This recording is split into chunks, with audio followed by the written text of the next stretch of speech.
music? China?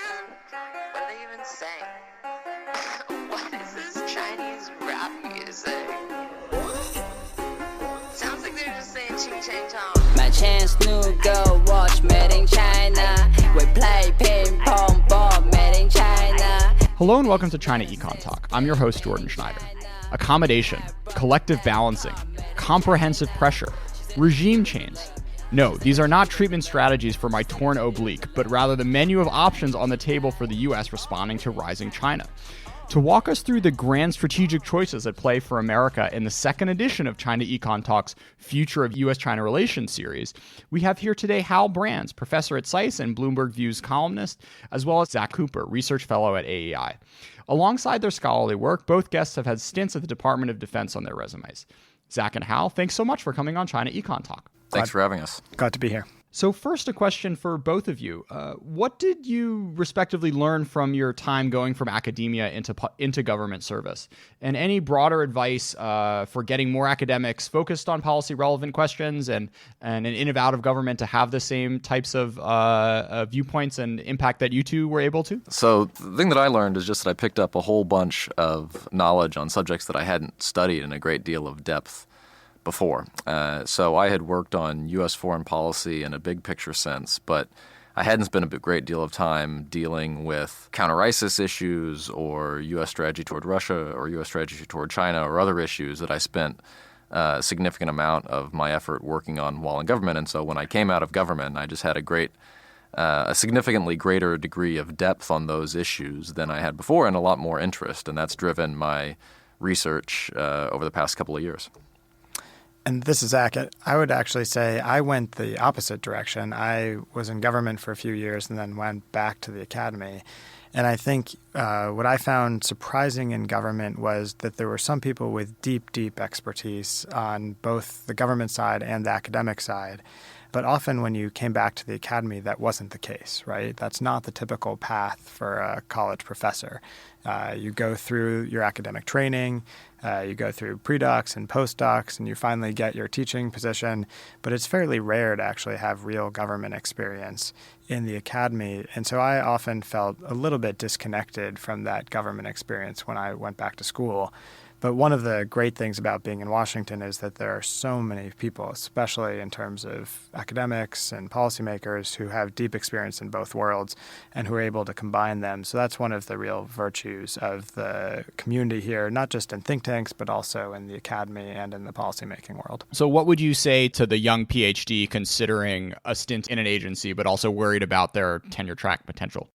I think a lot of it, and this is Hal speaking, comes down to sequencing where, in some ways the way that Zach did it is the way that I would recommend it to people who want to have a career in government before they go into academia. Because if you do your PhD and then you get off the academic track to go into government, it can be harder to come back to the academic route after that. Whereas Zach sort of went off and did some government work and then went and got his PhD. And I think a variety of options are open at that point. It's generally easier to establish yourself in academia first, then go into government and have the option to come back to academia than doing the other way around. And the only thing I would add is that people need to remind themselves that there are jobs other than teaching that are worthwhile. And, when you're spending a lot of time around college professors, it's easy to forget that that's the case. But people can put together careers that are interesting and worthwhile that don't necessarily involve teaching as the core, right? I teach at a couple of places on the side, and I enjoy that amount of teaching, but it's not my central day-to-day activity. It's easy in a PhD program to forget that there are options other than teaching and that those options are not actual failure.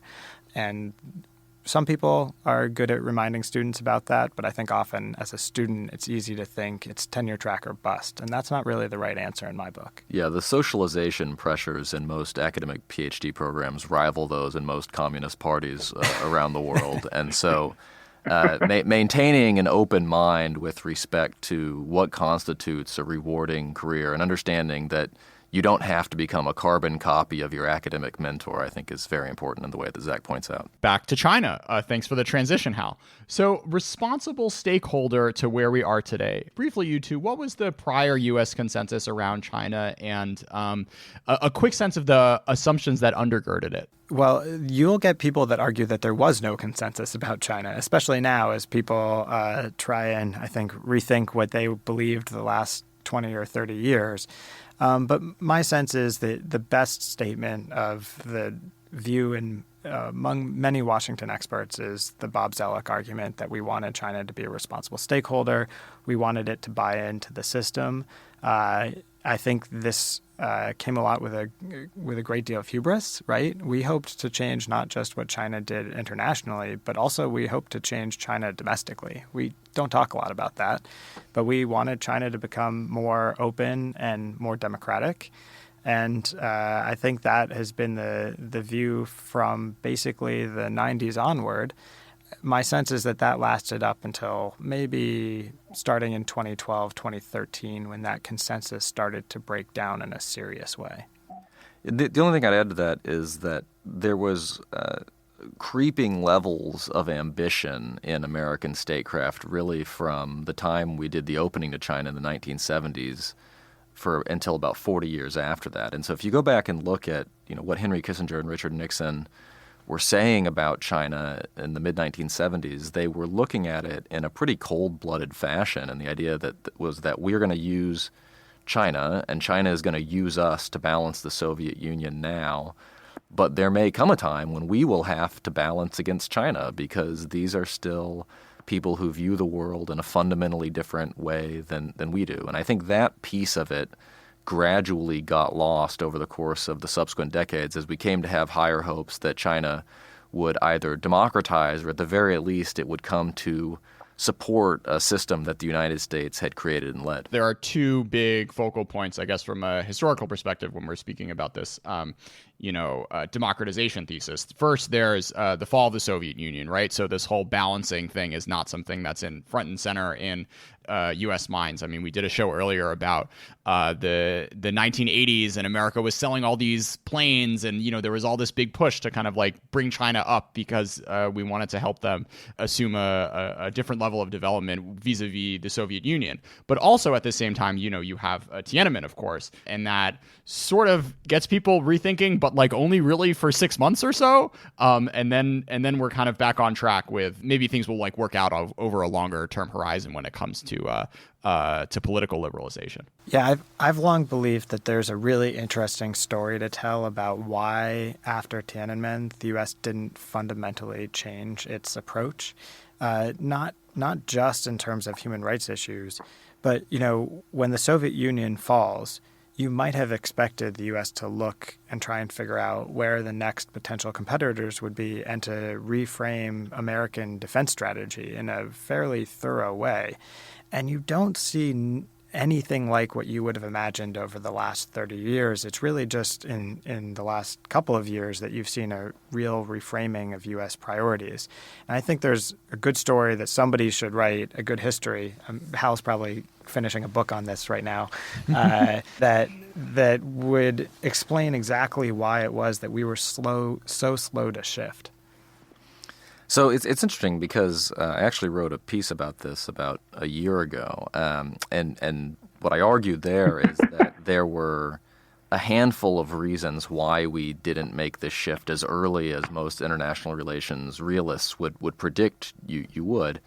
And some of them are idiosyncratic. Some of them just have to do with timing. So I think if Tiananmen Square had happened 18 months later or 2 years later, there would have been a different U.S. response, because the Bush administration in May and June 1989 was still in a Cold War mindset and was still worried about China tying back up with the Soviet Union in some meaningful way, given that Gorbachev had just gone to Beijing to try to repair that relationship after about 20 years of estrangement. And then other pieces of it have to do with greed and sort of the non-pejorative sense of the term, the sense that there was a lot of money to be made in China.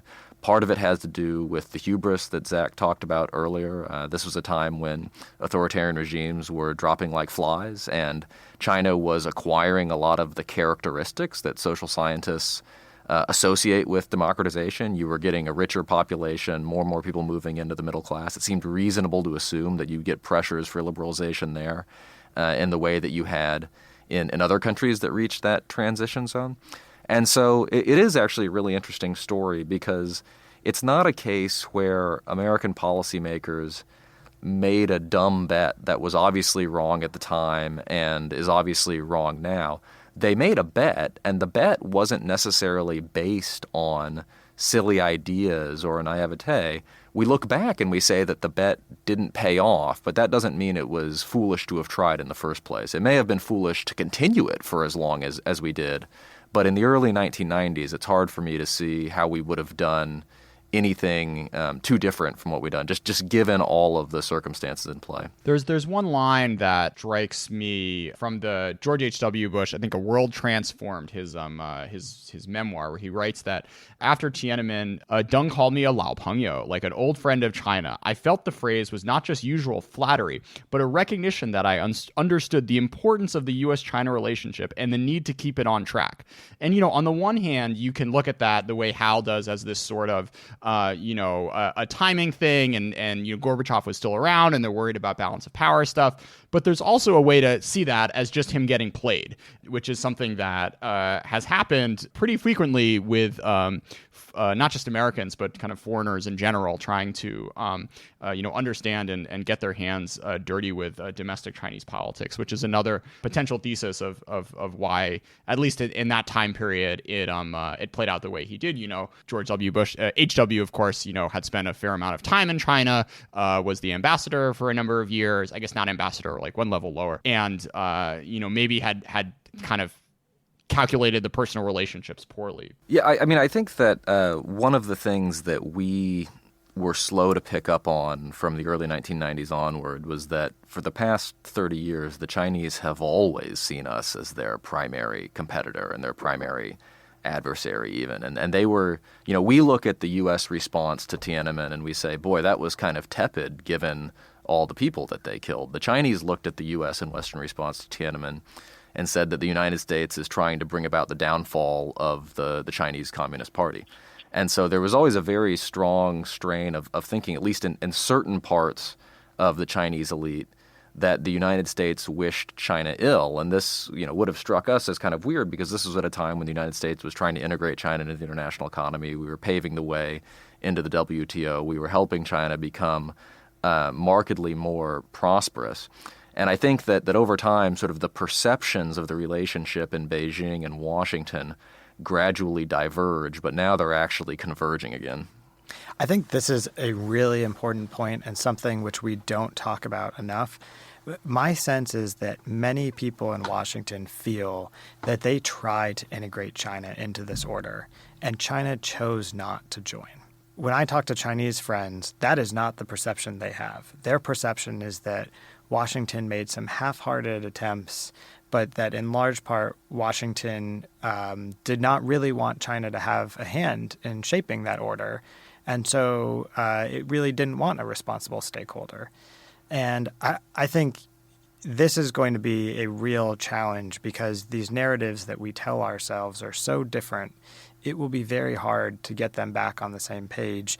And one big question, I think, for folks outside of the United States and China is which one of these narratives do they believe? Do they think the U.S. actually gave China the chance to integrate into the order or not? Just a kind of riff on that. Are either of you up for taking the the moral or strategic calculation of like whether it would have been okay in, say, 2004 or 2005 to pull the plug on this and start a harsher attack with respect to this PRC? On the one hand, maybe the power differential was much greater than it was today, but on the other, there have been a lot of Chinese people who have been able to have their lives changed dramatically thanks to the development that's been able to happen over the past 20 years in China, to a large extent because of the integration that China has been able to make into the global economic system. So on the one hand, I think there's a great deal that the United States can be proud of in terms of its relationship with China since the end of the Cold War. I mean, the United States had a supporting but nonetheless critical role in one of the greatest achievements in poverty relief in human history by helping China become more prosperous, and helping the Chinese regime in a way they wouldn't necessarily admit pull hundreds of millions of people out of relatively dire poverty. And so that's something to be proud of, and that's not something to regret. It's interesting, though. I think even by the late 1990s, early 2000s, there was a growing sense within the U.S. national security community that China could be the next peer challenger to the United States. And while the United States didn't need to pull the plug on the economic and diplomatic integration aspects of the relationship, it needed to do what's been called better balancing. And it needed to more significantly hedge against the emergence of China as a military challenger in the Western Pacific and potentially beyond. And if you look at the very early stuff from the George W. Bush administration, the way that the Pentagon is thinking about the global environment, the QDR that was drafted before 9/11 and then was hastily revised after 9/11, it's really all about that. It's really sort of a first draft of the pivot to Asia that would come later on. And there are two things, of course, that get in the way of making more of this during the Bush years and really for about a decade after the beginning of the 20th century.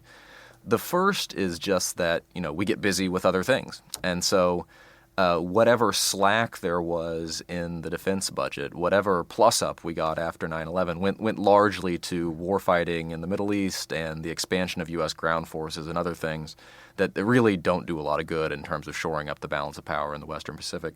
But the other thing is that really, up until fairly recently, we consistently underestimated the rapidity of China's rise in both an economic and a military sense. And so we always thought that we had more time than we actually did until this became a serious problem.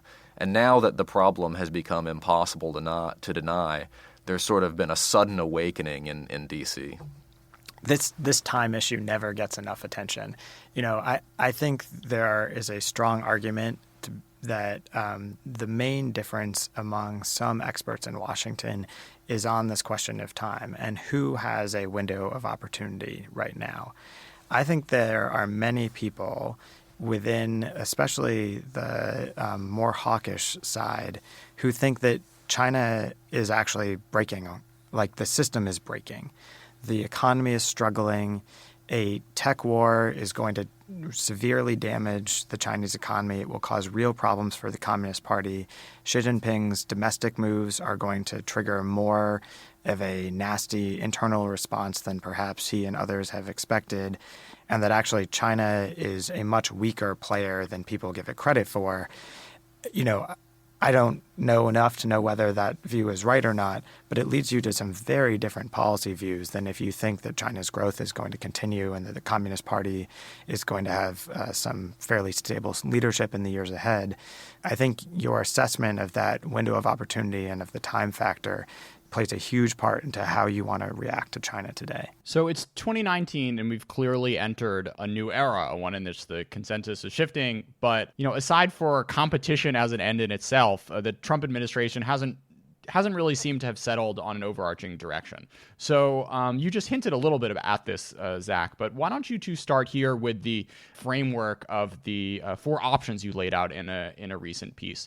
So first off, you talked about the hawks a little bit, but how did you settle on these four, and were any left on the chopping block? That's a good question. I think the easiest two options that we look at are accommodation and regime change because they're kind of the simplest, right?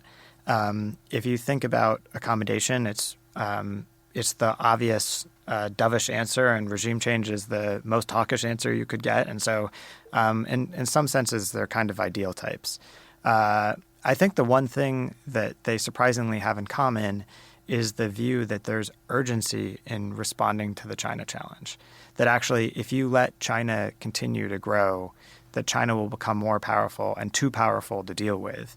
And so either you better strike a deal now while the balance of power is still somewhat in our favor, or you better try and change the regime now, but that waiting is not an option. So what's interesting is I actually think that the two most extreme options on either end of the spectrum might have more to do with each other than they do with the two moderate options that we look at. So, Hal, you recently wrote a book with Charles Edel called The Lessons of Tragedy. And to go on a little tangent here, I think summarizing that book's argument and connecting it back with both the accommodation as well as the regime change perspectives might be interesting. So maybe talk a little bit about that book and how it applies in particular to the U.S.-China context. Sure. So the book is, you can think of it as a 50,000-word op-ed about the rise and fall of international order, basically from ancient times to the present, or from Thucydides to Trump, as we've sometimes joked about it.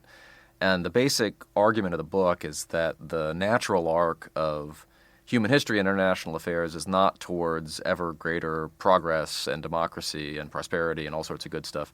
The natural arc of international affairs often ends or is disrupted by catastrophic crack-ups of the international system, whether you're talking about the Peloponnesian War in the 5th century BC or the 30 Years' War or the Napoleonic Wars or the World Wars of the 20th century. And in fact, those crack-ups have often been so traumatizing for the people who have experienced them that what we think of as successful international orders tend to take shape in their wake. And so people like the statesmen of the Concert of Europe or the American statesmen of the Roosevelt and Truman administrations say, boy, we better not let that, whatever just happened, happen again. And so we're going to create a new international order, a new system of power relationships and rules and norms that is meant to move us toward a better place. But that over time, those systems themselves become destabilized in part because people forget what they were erected to prevent in the first place. And the argument, to tie this into sort of what we're talking about here, the argument we make is that the U.S. system has been so successful for so long in delivering so much stability and peace and prosperity and democracy that Americans in particular are starting to forget why we do all the things we do in the world in the first place, why we have alliances, why we support free trade, and so on and so forth. And it's happening precisely at the time that we're starting to get sharper challenges to that system, with China being foremost among them. Yeah, so I imagine if Trump hadn't skipped the draft, he may have a bit of a different perspective on things nowadays. It's interesting. It's a generational thing, I think. I mean, it's, how many we saw this recently with the 75th anniversary of D-Day, where this is really the last anniversary of D-Day at which there will be any appreciable number of people who were actually there who still survive. We've gotten to the point where the last American president who experienced World War II, or really the Cold War as a formative experience, was George H.W. Bush. And so we've gotten so far from the events that catalyzed America's global role in the first place that I actually think it's not at all surprising that somebody like Donald Trump really doesn't have a whole lot of understanding or historical awareness of why it's so important that the United States does the things it does in the world. I also think there's something to be said for the fact that, if you look back at World War II or even Vietnam, the draft plays a major role in ensuring that as a society, individuals have some understanding of the horrors of war. And so when you go to an all-volunteer force and you have a very concentrated effect, and the risk to, normal folks on the street who aren't thinking of joining the military seems quite low, right? And it's hard to quantify exactly how big a role that plays. But I think if you're trying to figure out, why don't people feel the wars in Iraq and Afghanistan more directly, I think that's been a huge reason. Okay, so now that we got those two out of the way, let's go on to our Goldilocks options: collective balancing and comprehensive pressure. So maybe start with collective balancing. Yeah, so I think the logic on collective balancing is fairly straightforward, which is that, okay, maybe it's possible that if China continues to grow, it will surpass the United States economically, potentially militarily, potentially politically or technologically as well. But that doesn't mean that everything is lost. In fact, the United States is strong in part not just because of its domestic power, but because of the fact that it had such a strong role in building the rules and norms of the international order. And many of those will constrain China. And the United States leads the world in terms of its alliances and partnerships. And so some combination of America's 30 treaty allies and its global network of partners will slowly counterbalance China and over time shape Chinese decisions, or at the very least, deter China from major acts of revisionism. So I think that's the collective balancing logic. And the core idea is just, if this is a U.S.-China competition, China may well win. If it's a China competition with the rest of the democratic world, I think it's going to be much more difficult for China to shift that discussion and debate about rules and norms in a rapid way, and it will encounter far more opposition than one might expect if you just see it in bilateral terms. So what do you feel like are the weaknesses with that line of argument? I think there are a couple, and you hear them sometimes from the Trump administration. One argument is that allies and partners simply aren't going to stand up. I think the place that you hear this the most is in responses to China's activities in the South China Sea. I think if I had told you in 2010 that China was going to build 7 large military bases in the South China Sea, in the Spratlys, you would have probably, or at least most people would have thought, okay, there's probably going to be some pretty serious opposition to that within ASEAN. And in fact, what you see is deep, deep divisions within ASEAN, and even some of the claimants like the Philippines and Malaysia being hesitant to speak out now about Chinese activities. And so I think one argument is simply that as the Chinese keep pushing, they're not actually finding a lot of strong opposition, and therefore you can't rely solely on those allies and partners to stand up and push back against China. So I just spent 2 years at a master's program in China and China studies, and doing it, I watched a lot of ITE, but didn't necessarily gain too many hard skills. Had I only known that at the University of San Francisco's new masterate in applied economics, I could have learned something to actually make me super employable. You know, R, SQL, machine learning, all that good stuff you actually see on job listings in Silicon Valley and Zhongguancun, not necessarily have you watched all of Wanlasong. So in this program, you can study the economics of platforms, auctions, and business strategy at the same time as you learn the tools of econometrics, experimental design, and machine learning.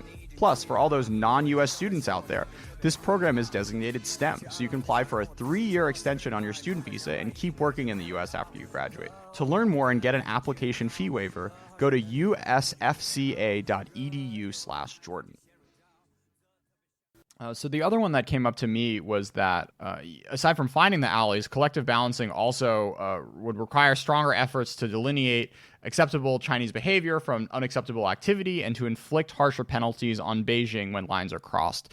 But, you know, this is almost like disciplining a teenager and, like, what are you going to do if they say no? Yep.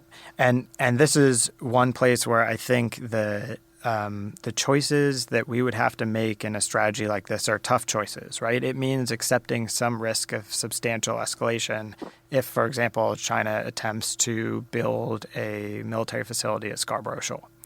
And I think to date, the U.S. government, not just the Obama administration, but the Trump administration often as well, has preferred to say, we are going to oppose Chinese, for example, in the South China Sea, we are going to oppose reclamation and construction and militarization in the South China Sea, but we actually haven't done that much to actually stop the Chinese from doing this.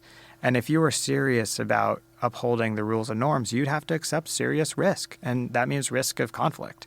And I think there may be some American policymakers who are willing to do so, but at least to date, we've been quite unwilling to accept substantial risks of that sort. And we've tried to instead keep our red lines a little fuzzier. And when the red lines have been broken, we often sort of pull back ourselves rather than trying to really enforce those red lines. So comprehensive pressure, which is the last one on our list, kind of ends up running into the same issues you just outlined. I think that's exactly right. And you know, the comprehensive pressure strategy in my mind is to say, look, at the end of the day, if China continues to grow rapidly, it may just not be possible to manage the challenge from China. And therefore, you actually have to act now to slow the growth of Chinese power. I think you see some of this in what the Trump administration is doing. You know, a little bit of the logic of decoupling the economies is to slow Chinese growth. And I think there are some substantial weaknesses with this strategy, but for those that are really concerned about China but don't want to go all the way towards regime change, this is kind of the option that I think a lot of folks have glommed onto. Yeah. But it's also the sort of logic that historically has gotten a lot of people into losing wars.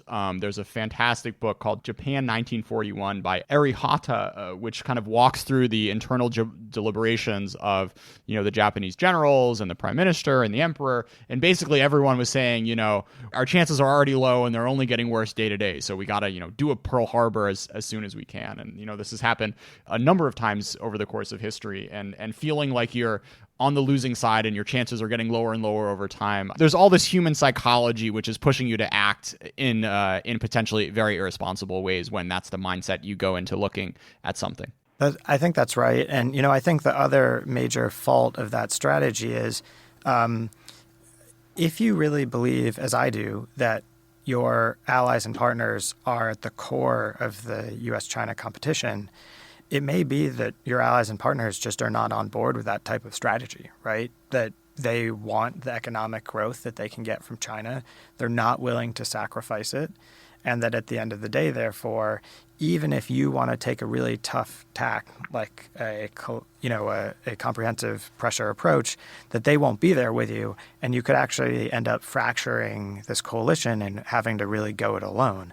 And I think that's some of what we're starting to see now with the decisions in London on 5G, with the decision in Rome on Belt and Road, that in fact the U.S. is pushing further and faster than its allies and partners are willing to go. Yeah, that's a really interesting way of framing it, because maybe you can do 40% of what you want with the Japanese and the British and what have you. But if you push that to 60 or 70%, what you end up doing has way less impact because you don't have the numbers that you would have had with a less potentially aggressive approach. Yeah, and this is where I think you have a really tough question to ask from a policy standpoint and from a political standpoint, which is how do you balance pragmatism versus what I would think of as sort of purism in terms of China policy, right? If your goal is to get the biggest coalition possible, actually you don't want the 100% solution. You don't want to oppose everything China is doing everywhere. You want to oppose the most concerning activities and the ones that others are also worried about. If you're a purist, then you, I think, want to see pushback against China in every single area where you think they're violating rules and norms. And I think we're seeing this struggle play out both within the Trump administration and a little bit on the beginnings of the Democratic primary debate on where they want to go on China. So let's now come to your answer to this conundrum. I must say I was pretty impressed that you guys set up 4 straw men only to combine the 2 middle options into a more middle one. Very impressive trick in that regard. Collective pressure. Yeah, usually when people come up with options, they come up with 3 options and they pick the middle one. Hal's a really smart guy, so he thought of, we go to 4 and then combine the 2. No one will see it coming. The funny part is, actually, I think Hal's not here, so I can malign him. But I think Hal and I are in slightly different places with these strategies. I probably am closer to the collective balancing strategy, and he is closer to the comprehensive pressure strategy. And so because we couldn't agree on one ourselves, where we ended up was combining elements of both. And I think there's actually a really strong logic for doing this. And it goes like this. In my view, what we need to do over the long term is make sure that our allies and partners are with us as we try and shape Chinese behavior. And I think if we push too fast now towards a pressure strategy, we're going to lose those allies. So part 1 of the strategy is use your allies and partners' reactions as sort of a rheostat, as the adjustment that tells you if you're pushing too far too fast. And where you are pushing too far, pull back a bit and keep folks on side as much as you can, while trying to make sure that you're giving China the incentives you want to engage in the type of behavior we'd like to see. Meanwhile, we all need to be aware that those efforts may fail to some degree, and we need to be doing the things to build up our power that will let us deal with a China that could be stronger and have some malign intentions down the road.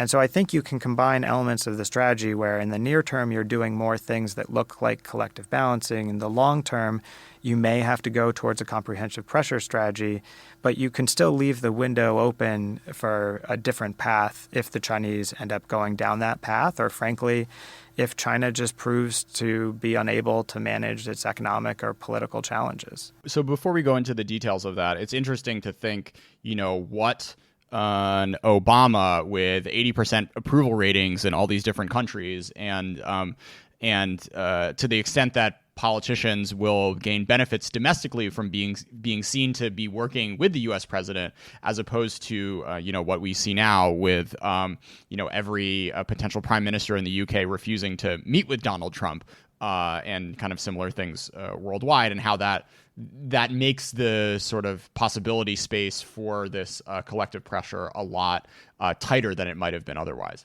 I think that's absolutely right. And the way I've been talking about this just recently is, I think allies, they want four things in their alliance partner.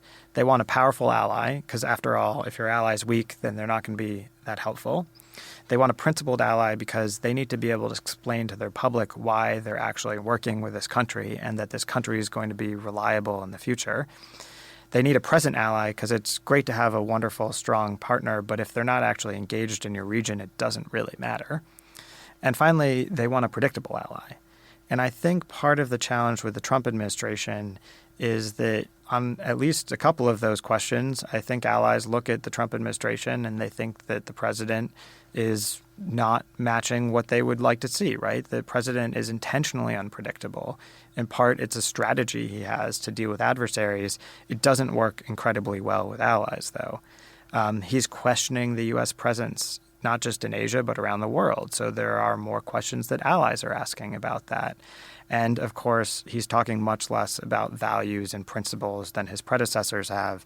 And so in a lot of ways, I think the Trump administration has undermined its ability to build this collective campaign to change Chinese behavior.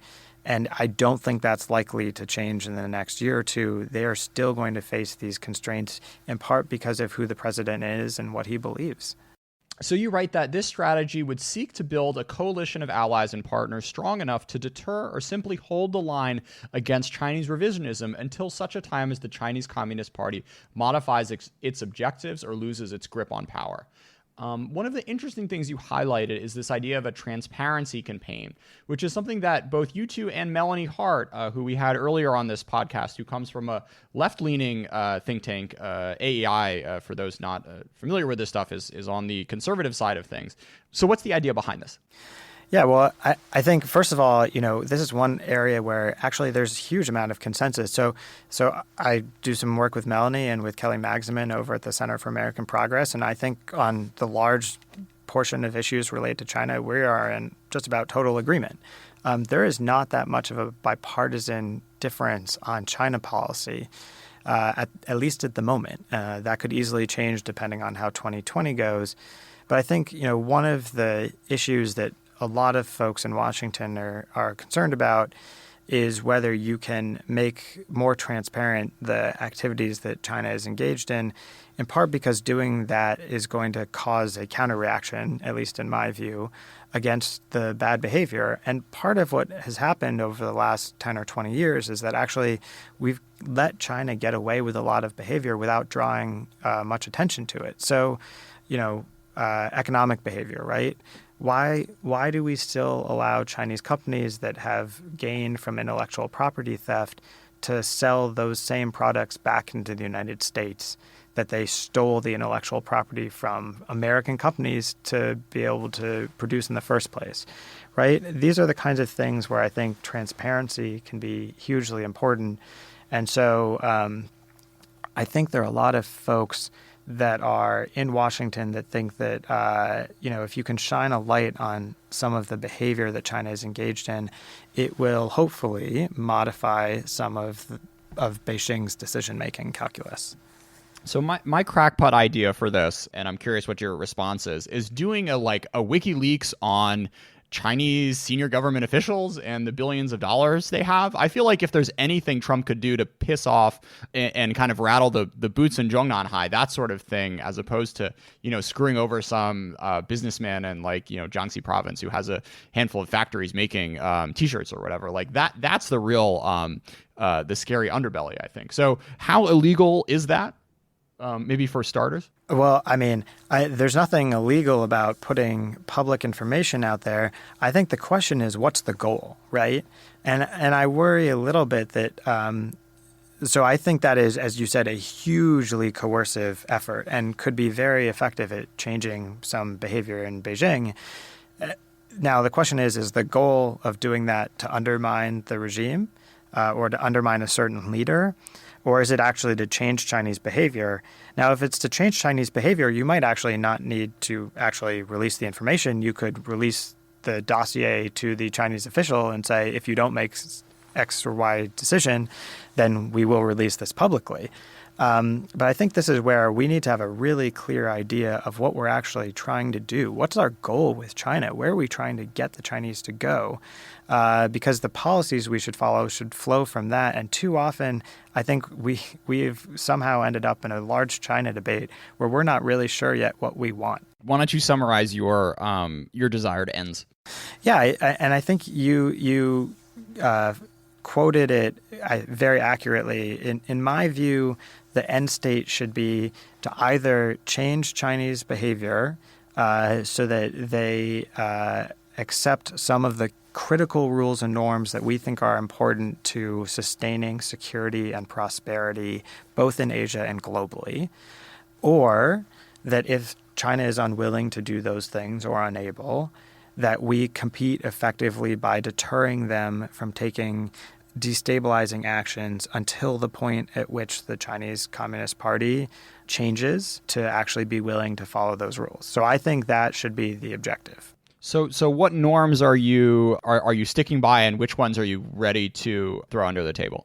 Yeah, and this is the important question, right? Because everyone can say that we should do something of that sort, but saying what you're not willing to stand up for anymore is the tough part. So look, I think if China wants to go build infrastructure globally, and if they're willing to make sure that it follows environmental standards and that the debt is reasonable for the countries that are involved, that there's a low level of corruption, that there's high levels of transparency. If China wants to engage in Belt and Road activities of that sort, I think that could potentially be very positive, right? And I don't think we should necessarily be opposing those efforts, even if they're going to increase Chinese influence in parts of the world. This was similar. I had a similar view on AIIB, right? We have to accept that China is going to rise, is going to take a more active role globally as it becomes more powerful.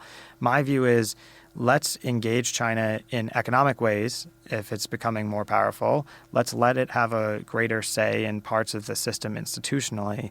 But let's make sure that we don't undercut the core of the security relationships or the core of the security institutions in the world. So, I think the decision by the United States not to speak up more firmly after the arbitral tribunal decision in 2016 was a big mistake. I think we should have really held China's feet to the fire on that issue. Let's do a bit of a deeper dive into that one, Zach. So why don't you lay out what the norm you're trying to uphold was, what the potential strategy should have been, and how this idea of collective pressure you would apply to issues of territoriality. Yeah. So I think there are two issues here, and we Americans often only focus on the first one. So the thing you'll often hear Americans talk about is the need to respect freedom of navigation and overflight. I think for good reason that's what is most concerning to policymakers in Washington, because we want our ships and aircraft to be able to fly where international law allows. Now, the second norm, which in many ways is more important, is the ability of coastal states in the South China Sea to actually use their exclusive economic zones for fishing, for resource extraction. And that second one is the one that the Chinese are violating most blatantly. And so my view is, if you're serious about engaging in collective balancing and trying to get allies and partners on side, you have to convince them that you don't only care about whether you can fly, sail, and operate in the South China Sea. You have to also care about whether your friends can use their exclusive economic zones to fish, to do oil and gas extraction.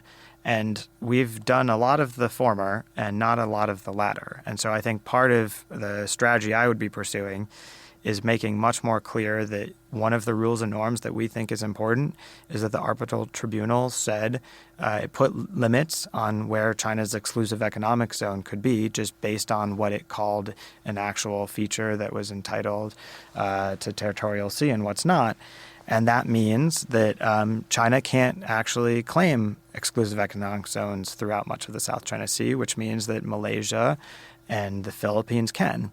And so those countries should be able to use those exclusive economic zones as they are legally permitted, and we should be standing up to help them do so if they ask for support. So this is interesting because I think I've had past guests on this show that have said that, at the end of the day, South China Sea, like whatever, there's some oil in there, or maybe there's not. I mean, it's just this like weird pride thing and not worth not worth a big conflict. So why do you keep this this issue in the one that in the ones you're willing to make a real stand on, as opposed to putting it in the kind of Obor let bygones be bygones camp? Yeah, I think because for me, it's the core of having a way to show our friends that we care not just about ourselves, but about them as well. And this has been, one of the core questions is if you look at polling throughout Southeast Asia, it's not great at the moment for the United States. And one reason is that countries are thinking less and less about U.S. interests being intertwined with their interests. And so we've got to convince our friends that actually we care about the things that matter to them. And it's hard to do that when you have an America First strategy, but we've got to try. And I think this is one of those obvious issues where, our policy in the South China Sea makes a lot of sense if you're just thinking about what America cares about. But if you're thinking about our friends, it doesn't go far enough. And, there are issue sets in other areas like intellectual property theft and market access that I think are equally important. But just on the security side, this is the obvious one where I think we've done something that has been ineffective and where it's pretty obvious what the problem has been. Sure. So briefly, you want to take up one more norm that you're willing to put the collective pressure squeeze onto? Sure. I think, as I just said, intellectual property theft is a big one for me, right? The idea that states are not, it's not appropriate for states to be stealing technology from commercial actors and giving that technology to businesses to drive out businesses from other countries from key markets. That is, I think, a broadly shared norm. It's not shared by everyone throughout the world, but I think it's a pretty smart norm to have. And frankly, if the U.S. engaged in this kind of behavior, it would be incredibly destabilizing, right? And we don't do this. And I think it should be in our interest, the interest of Japan, Europe, many others, to actually have this norm be upheld. And clearly, the Obama administration tried to do this in 2015. I think they had a little bit of success for a little bit, and then the Chinese went back to many of the activities that they'd been engaged in. But this is one where I think there's a broad coalition of friendly states that think intellectual property protections are important and that we should be upholding them. And so, again, this is an area where we can show our friends that it's not just about the United States, it's also about them as well.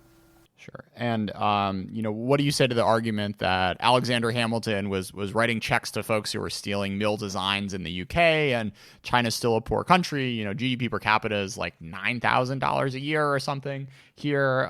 So, this is just sort of a natural thing that happens between more and less developed countries. Yeah, I think there's some truth to that, but that doesn't mean that we have to like it.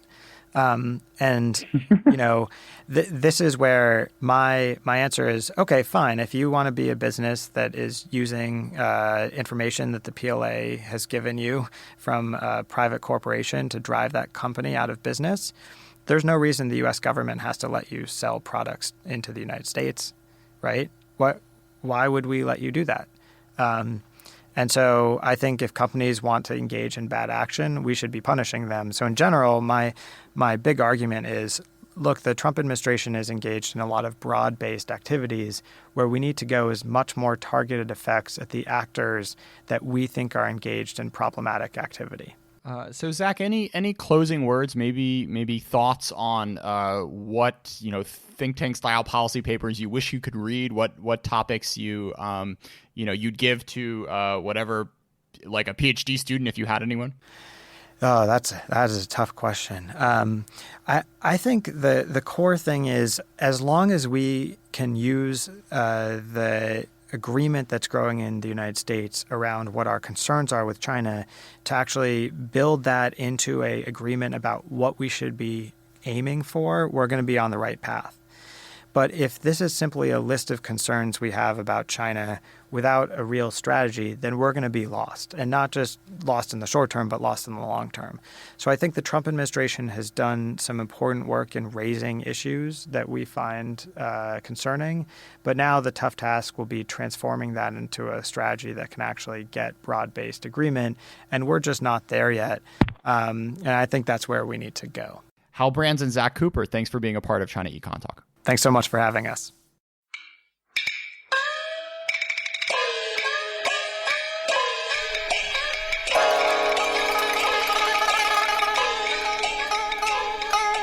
China Econ Talk is edited by Jason McRonald and Kaiser Kuo and is a proud member of the Sinica Network from SUP China. For other great shows on China, check out the Caixin Sinica Business Brief, the Pan Daily Tech Buzz China, the New Voices podcast, and of course, the Sinica podcast, now in its 9th year. Until next week.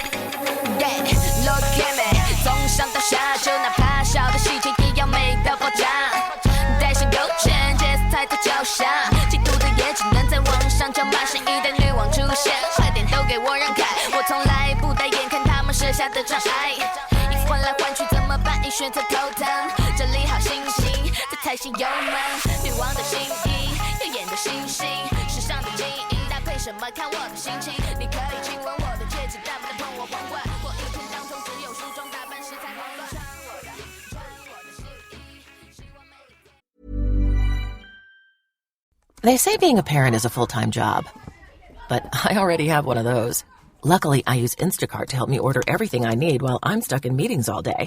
So while Instacart is helping me get groceries, snacks for school lunches, and something for at-home happy hour, I get more time back to juggle my day job and my mom job.